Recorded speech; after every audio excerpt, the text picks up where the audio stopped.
I say a lot that understanding is more important than memorizing in mathematics. And here's an example. We're all taught to memorize these identities, to just take them on faith, but we're never shown to prove. So in this video, we're going to prove these guys, and then you'll own these identities. More generally speaking, once you prove a fact in mathematics, you own that fact, and the more facts you actually prove and understand, then math just becomes that more enjoyable. So yeah, that's what I mean by understanding. Like, do you understand why these identities are true? That means convincing yourself they're true, and one way to convince yourself that they're true is to do a proof. All right, note that in these identities, A and B can be any angles whatsoever in the unit circle, positive or negative. That being said, once we've proved the first of these two identities, the second one follows immediately. Do you want to pause the video and see if you can prove the second identity from the first? Show that, if we can accept the truth of the first identity, then we can prove the second identity. All right, let's do that together. Let's assume that the first identity is true and show that the second identity is also true. So, ignore this other stuff. Right here, I've written the first identity. And now for B, let's plug in negative B on the left. So, we've plugged in negative B on the left, and we'll plug in negative B everywhere. So on the right, we're plugging in negative B for B. Now, since cosine is an even function, the cosine of negative B is equal to cosine of B. And since sine is an odd function, this negative sign comes out. So we have indeed proved the second identity. All right, now let's prove this guy, the first one. All right, I want to preface the proof a little bit because it's hard. As I've said, it's perhaps the most difficult proof I've ever been involved with, I've ever seen or done or read. I have proved this, while maybe walking in a shopping mall or doing whatever at various points in my life, over the years. And then I'll forget my proof. So I've done it several times and then I forget. I just did it and I wanted to do this YouTube video, while it was still in my mind. This last proof I've done, you could consider to be a synthesis of like all my other proofs and my math knowledge over the years. So it's the most elegant proof I've done, but it might be hard to follow. So you might have to watch the video several times and think about it. It might take you several days for this proof to fully sink in. But anyway, I like to give my viewers a chance to do proofs and problems on their own first. So do you want to pause the video here and try to prove this first identity? All right, let's now jump into the proof of this first identity. So I'm a very visual person, and my proof it's along the lines of a unit circle. Think of this as a unit circle at the origin, and then so again, we're trying to prove that sine of A plus B is equal to sine A cosine B plus cosine A sine B.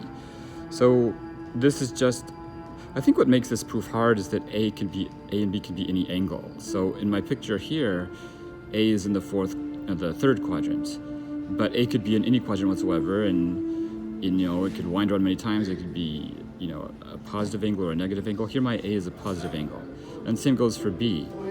B in this diagram happens to be negative. So the way I conceive of my proof is that, let's just consider this unit circle. So the left side is the sine of A plus B. So I think of doing A first, and then once A is done, it's like the anchor. It's sort of like the new x-axis, and then B is done measured from A. So we have the sine of A plus B, and then where we end up, if we consider the y-coordinate of that, that's what we're after on the left side, because remember the sine is the y-coordinate on the unit circle. So we're after this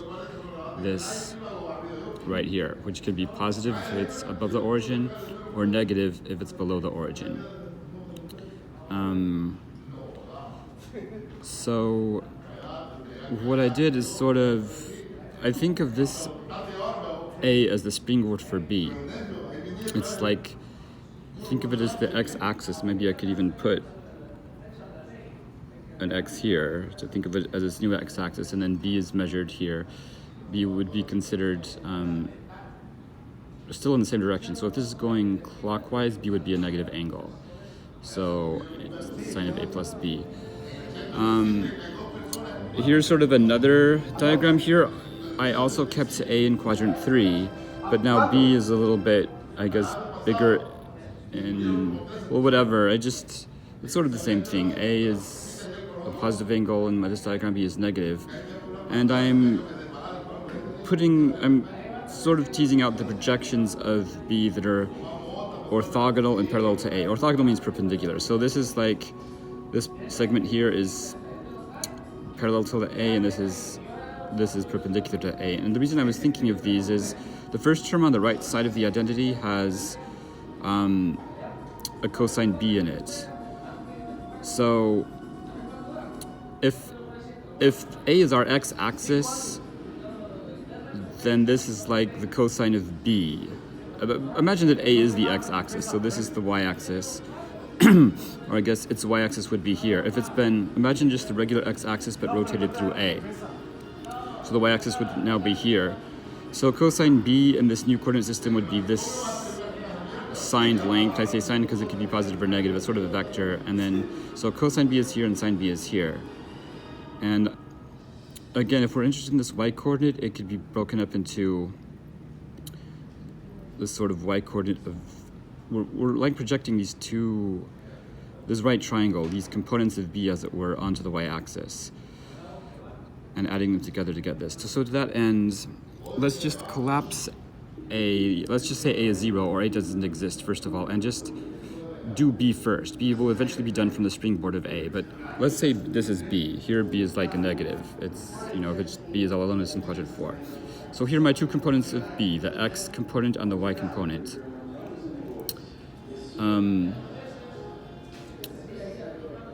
Now,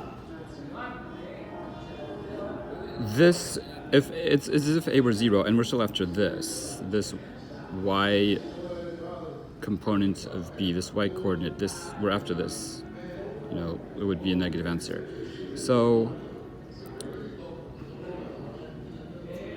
if a is just 0 in this case, we could still deal with the projections of these two components on the y-axis. Here, the projection is just 0, and here the projection would be some negative, let's say, real number, and if we add them together, we get the answer. Now let's consider rotating this. Imagine that we're just rotating these thick vectors by a, if a is here, whatever. And then, so we might get a picture that looks like this. So here are my thick vectors here. This would be a thick vector, and that would be a thick vector. Well, when we rotate, what's happening to these projections? We could consider this again. This is like cosine b, but when we rotate it by a,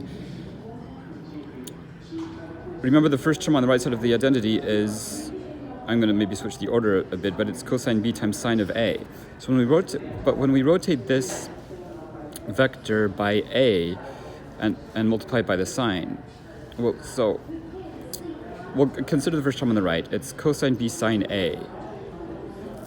If we're rotating this by a, then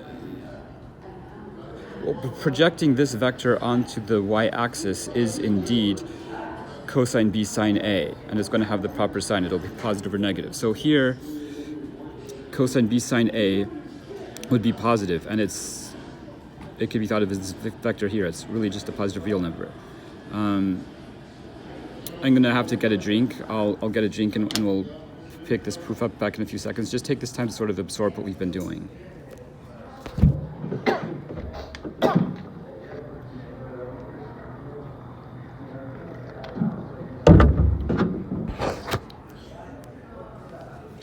All right. So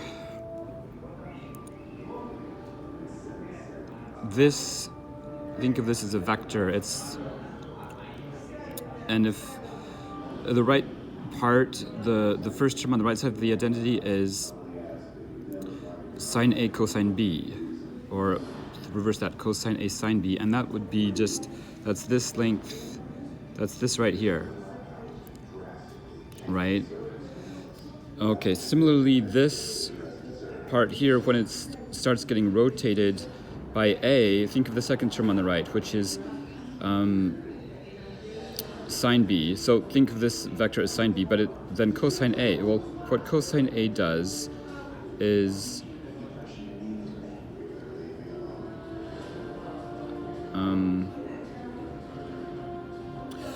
maybe it might be easier to picture if this were positive. When this whole figure, these components of B are rotated an angle of theta, this vertical part is rotated at an angle of alpha A. This is rotated at an angle A with respect to the y-axis. If it were positive, it would be, and negative, it sort of is too. So when we're doing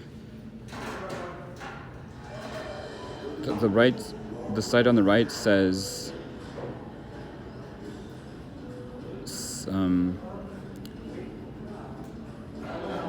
cosine A sine B.